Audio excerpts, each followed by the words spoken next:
Hello everybody and welcome back to OMB Reviews. I am the critic who is a cynic. Hope you're doing well, and today I'll be doing a review of Halloween Ends.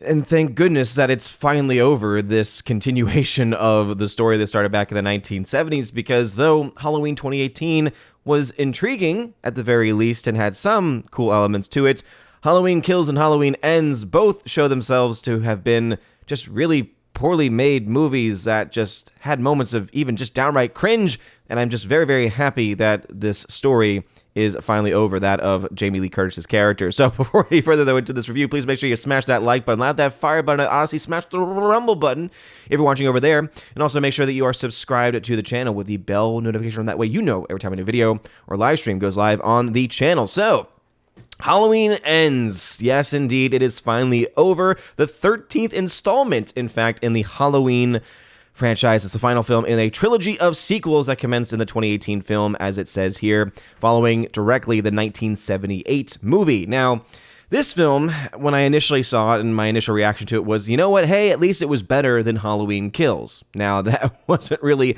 that high of a bar to be able to set, but I did actually enjoy part of the storyline that they were trying to create, where there is this younger character. This kind of is where the opening of the movie comes from. This younger character who is a babysitter, but he's also getting ready to go off to college. Looks like his future is looking pretty bright, but he ends up having to babysit this little annoying terrible child. And this terrible child ends up playing a game of hide and seek, locks the guy in an attic, and when he kicks the door down, it happens to be basically, the little kid happens to be on the other side of the door, and I guess this is getting to some spoilers, but I think it is still relevant to the overall story itself. But he kicks the door open, and the door swings into the kid standing there, who happens to conveniently then fall over the railing on a, what seems to be a 4 or 5 story house, and then falls to his death as his parents are coming back from the evening, and they get to see their child go splat with blood spurters and all that. And so basically this kid's life is ruined, because now he becomes the pariah of the community. Even though they're able to legally show that it was absolutely an accident, the community is very much against him, and he actually ends up even being bullied by, I believe they were members of the band, which again, an interesting move there.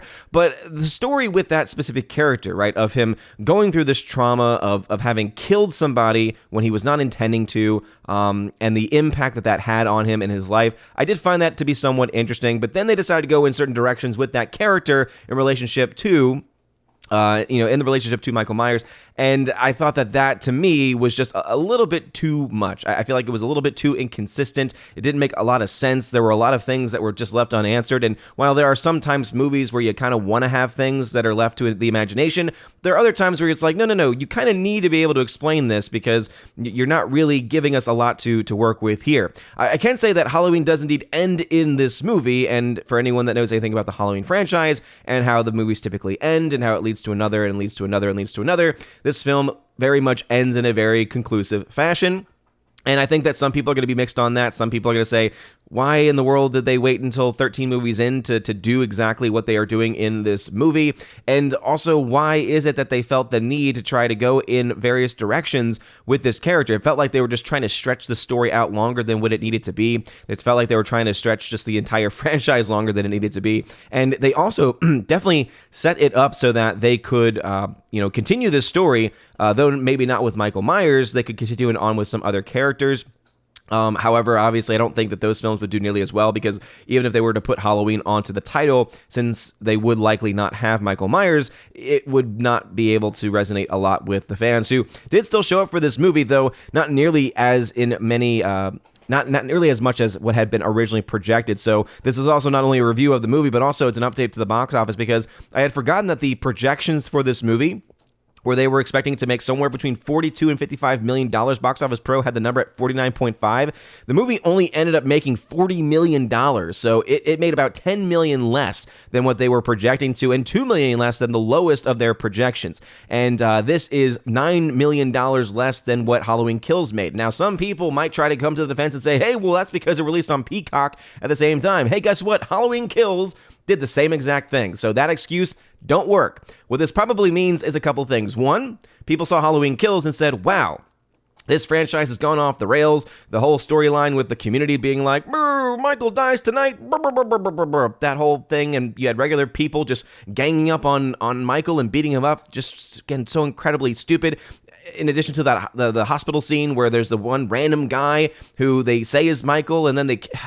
Again, it's just trying to feed into too many narratives, I think, and trying to push a little bit too much modern day political nonsense into the movie, into the storytelling, which I really think was a very, very, very bad decision. But I imagine that a lot of people who went to go see this film originally, went to see Halloween Kills, said, yeah, you know what, I'm going to check out on this one, or, you know what, I'm not going to spend that extra money to go out to the theater, I'm just going to stay at home instead. And so either case and either way, you're seeing a franchise that is definitely losing out on a fan base, is missing and then losing out on more and more people as things go on. The last film, as bad as it was, made $130.8 million worldwide. I honestly don't really see that being the case of what this film is likely to do. I would not be surprised if this film ended up being somewhere in the $100 to $110 million range worldwide, especially because of it being available on Peacock, because the word of mouth being mixed at best, I think is going to have the impact of some people saying, hey, you know what? Watch it on Peacock. If you really need to see it, this is what my recommendation would be.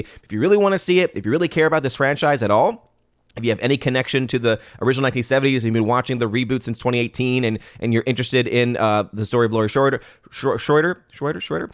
that you really care about it, then I would say, yeah, watch it on Peacock. Get a free trial of Peacock and watch it, and then you'll be happier that you didn't spend any money on this movie, because the movie just really isn't all that good. I will say I still do prefer, it's, thinking about it, letting it percolate a little bit, I still prefer it to Halloween Kills, because Halloween Kills just had too many stupid moments in it. And not to say that there aren't plenty of stupid moments in this movie, but as I said, the initial story did have me kind of intrigued and pulled in. When the child, the way that they also filmed that, I was like, oh my goodness, like this is actually, it was well shot. It was well presented. Kudos to the special effects and visual effects team and all those people behind the scenes, because I thought they made it look really, again, it was really creepy. I was like, this is a very dark direction that they're going in. And then they kind of just, fall away from that a bit and decide to go back into the community is what creates the evil.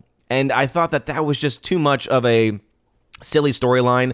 Instead of it being that Michael is a supernatural evil of his own making, and things of that nature, they decided to bring the community into it just a little bit too much. And again, I think it was a little bit too on the nose with some of its messaging as well. And so that just, again, kind of lost me a little bit throughout the film. But the very beginning, at the very least, was entertaining and was interesting, to say the very least. Entertaining may not be the best word there, but it was interesting, to say the very least, of the concepts they were building with this guy, with this loner who becomes a major character of the story and becomes influenced by Michael as well throughout the course of the film. But anyway, if I had to give this film a grade, I'd probably give this film a C-. I think I would have given Halloween Kills a D+, and so this one, just being slightly better, gets a C-.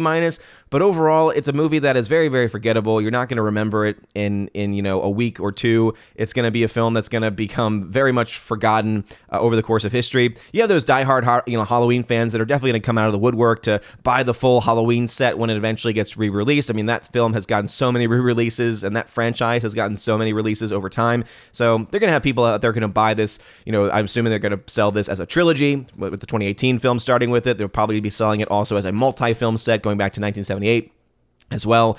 It'll be interesting, to say the very least, about how many different releases of this movie that we get. But if these numbers are to be any indication, it does seem that the overall audience for this film has shrunk quite a bit. And I can't say that I'm all that surprised, right? They had an interesting premise starting with the Halloween 2018 reboot. I thought that was a very interesting story. It was a very compelling way of bringing back some of the characters, and it was able to tell, again, a very intriguing story to get you back interested into the film. It wasn't a great movie, but at least it was like, oh, okay, maybe they can build from this and improve upon this a little bit now that they're back in the swing of things. And then Halloween Kills came out, and then Halloween Ends, and yeah, it's over. All I can say is finally it's over. But yeah, a C+ is what I would give to this movie. But what are your thoughts about the film? Have you seen it? If so, what are your thoughts? Let me know in the comment section down below. Also, do you think that the box office is going to be as impressive, or rather, is it going to do as well? Impressive may not be the best word, but is it going to do as well as Halloween Kills, or do you think it's going to come in a little bit underneath it? Either way, because of its $20 million production budget, the film, as I mentioned this past weekend, it already broke even. It's already profitable, so it is a success in that regard. Like, it's going to be making millions of dollars in, return on investment. However, it's also not going to be a film that's going to be as successful as Halloween Kills and as the 2018 Halloween. And I think that is something that we need to look at as well, in addition to the fact that, yes, it's made its money back, but at what cost to the franchise, I would say. But let me know your thoughts about this and anything else I mentioned in the comment section down below. If you like this video, smash that like button, like that fire button, smash the rumble button. You're all amazing and beautiful people. Hope we all have a wonderful rest of your day. And as always, God bless.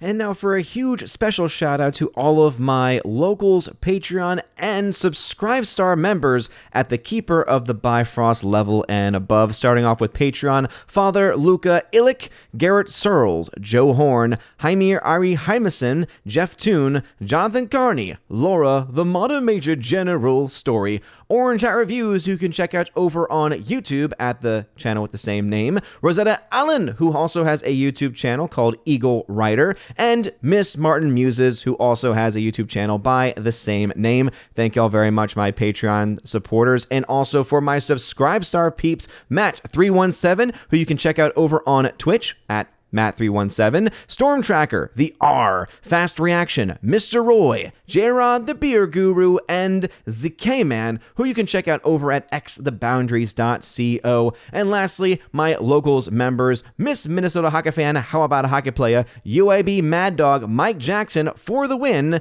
J.H. Schwalbach, and the great lawyer Robert Barnes. Thank you all so very much for your support. If you would like for your name to be shouted out at the end of every live stream and video, please make sure to check out the top link in the video description where you can sign up over on Patreon, Subscribestar, or Locals. You get access to things not only like shoutouts, but also to giveaways of 4Ks and Blu-rays, an exclusive podcast that I do with John the Flick Pick Flickinger every single month, and also the Chosen of Valhalla live stream for my Chosen of Valhalla members, which we do once a month, and it is a lot of fun. So all of this and plenty of more content, check out those links in the link tree in that top comment down below. You guys are all amazing and beautiful people. Hope you all have a wonderful rest of your day. A blessed October to everyone out there. Blessed month of the Blessed Virgin Mary. And as always, God bless.